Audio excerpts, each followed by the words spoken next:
Hey guys, and welcome back. It's Grant Broggi from the Strength Co, and we are back in the office covering your important topics. And today I have to address something I see all the time on the internet. The hybrid athlete. Is it possible? Is it achievable? If you like the video, please like and subscribe to the channel. I don't know what it is, but over the past few months, maybe even a year, all I ever see is stuff about hybrid training, like deadlift 600 pounds and then run a 6-minute mile, deadlift 500 pounds and then run a 5-minute mile, how you can be very specific and advanced over here and also over here on this thing that is completely the opposite. And while I love the enthusiasm and the desire to be physically fit across all of these spectrums, I think you need to do a little bit of expectation management before you go buy your next hybrid athlete program. Now, with that said, you know me, I'm a strength coach, but I've done videos on why you should run while you strength train. I've even done a kettlebell video. Don't tell Mark Rippendale. I've tried to make it very clear that once you get strong, your options of things that you can do are wide open. I run with my wife regularly, and I like to do cardio on a regular basis. But just as some of you in the strength lifting world may think a 500 pound or 600 pound deadlift doesn't seem attainable, you might also think the same thing about a 5 or 6 minute mile.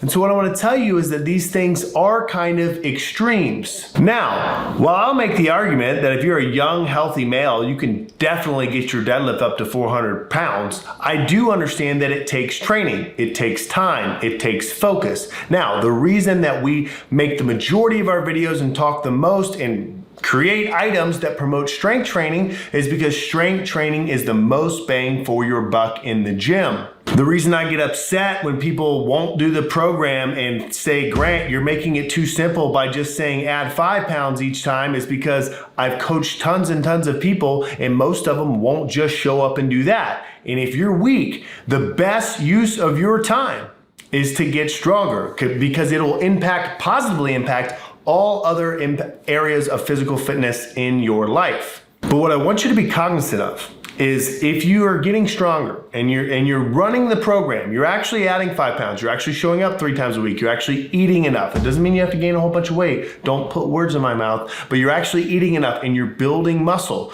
And all of a sudden you get this idea that, hey, I want to run a 5-minute mile.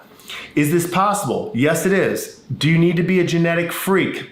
Kind of, but sort of. You need to be probably above average. So I want you to manage your expectations. The problem I have with the hybrid athlete that everyone's talking about is you're taking normal, everyday people that already have an issue with just showing up to the gym and doing something basic, or maybe they're runners showing up and doing their running plan, and now you're trying to say, hey, not only do I want this 500 pound deadlift, but I also want this 5-minute squat, and I also want you to be able to swim this in this amount of time. Do I think all of those things are great and achievable goals? Yes, I do. But what I want you to take home is that you need to be after being a very good generalist. You want to get your strength up above average, better than most people.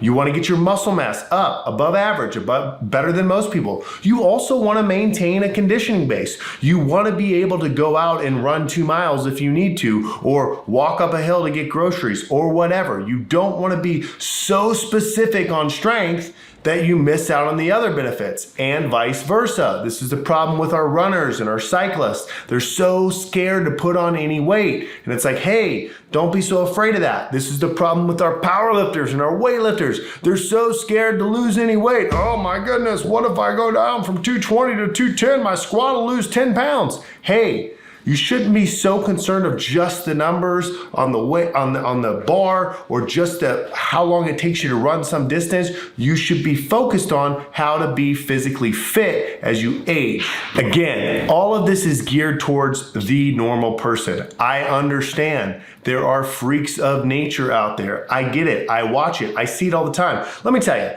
the average dude doesn't usually post his squats and his deadlifts on Instagram and Facebook and all these places. What does he do? What does he do? He doesn't do anything. Who do you see all day long? The freaks of nature. So stop looking and seeing someone that's doing something crazy on both ends of the spectrum and thinking that's attainable. Because the problem is, then you won't make progress anywhere. So what do? Grant, okay, you've ranted against this hybrid thing. What should I actually take home and do? You know what I'm going to tell you. If If you've never lifted before or you're new to lifting, show up to the gym 3 times a week, run 3 to 6 months of a linear progression, progressive overload, add 5 pounds and get stronger. Then, when you're starting to get fluffy and kind of fat and calling me saying, Grant, my clothes don't fit, I don't want you to stay the course. I want you to add in a little bit of conditioning. It doesn't have to be crazy, it doesn't have to be insane. What I generally like people to do is this: lift 3 days a week. 1 HIIT session. It can happen after one of your lifting sessions. Maybe it's a salt bike, maybe it's a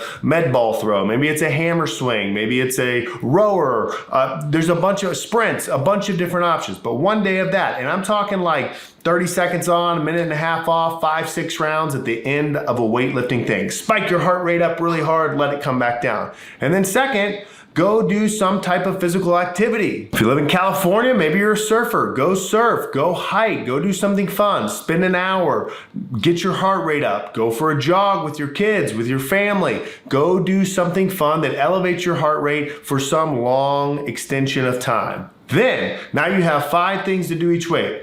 Lift 3 times, HIIT once, and then a longer slow distance. Remember, in that order, if time gets crazy and you can't make one of them, I would recommend that you cut them in that order. Hey, I got a crazy busy week, I gotta cut a training session, I'm gonna cut my run. Hey, I got a crazy busy week, I gotta cut 2 training sessions, I'm also gonna cut my HIIT or make that one shorter if I'm doing it after I'm lifting weights. So don't throw it all out. You gotta stay consistent in something. Strength training, best bang for your buck. I'm not saying you're not gonna be a hybrid athlete, I'm just saying focus on the basics. That's where you make the most progress. If you like the video, please like and subscribe to the channel. If you want to see more programming stuff, please comment below. We'll see you next time.